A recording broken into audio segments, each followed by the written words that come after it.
Hello my dear friend, इस video में बात करेंगे आरवीएनएल रियल विकास निगम लिमिटेड कंपनी के बारे में। जैसा कि मैं अपने वीडियोस में बताता हूं कि अगर आप वीकली टाइम फ्रेम के अकॉर्डिंग 50 वीक की एवरेज को यूज करते हैं तो आपको काफ़ी सारी लगभग 90% आपकी जो कन्फ्यूजन है वो क्लियर हो जाता है। अब देखिए यहाँ पे स्टॉक प्राइस नीचे गिर रहा है तो ये कैसे समझे कि यहाँ से प्राइस ऊपर जाएगा या ये स्टॉक प्राइस ने अब नए पिवेट बनाने शुरू कर दिए हैं। तो इसके लिए आप मूविंग एवरेज भी यूज़ कर सकते हैं और पिवेट भी यूज़ कर सकते हैं।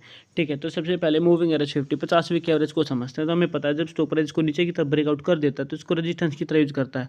तो क्या यहाँ से ब्रेकआउट हो गया है? जैसे कि मैंने अपनी पहले वीडियोज़ में ही बोला है कि जैसे ही हम इस ब्रेकआउट पे एंट्री करते हैं ना, तुरंत प्राइस नीचे गिरना शुरू हो जाता है और हमें लगता है कि हम ट्रैप हो गए हैं। तो यानी कि ब्रेकआउट पे एंट्री करने का सही डिसीजन कब रहता है? जब वो रिट्रेस करे।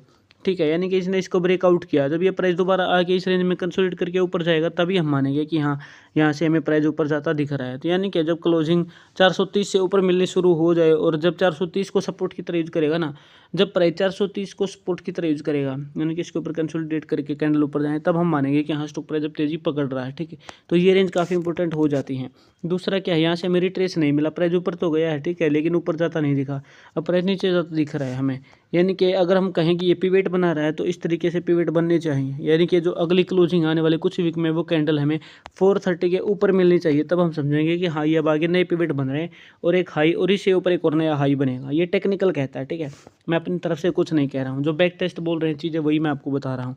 आप खुद से भी ये ट्राई कर सकते हैं। इसके अलावा अगर कोई हाई पे बाइंग कर लेता है तो वो यहाँ पर पहले एवरेजिंग, दूसरे एवरेजिंग कहाँ पर करेगा वो उसके डिसीजन बताऊँ तो मूविंग एवरेज 200 पिवेट इंडिकेटर वो यूज़ करके देखेगा।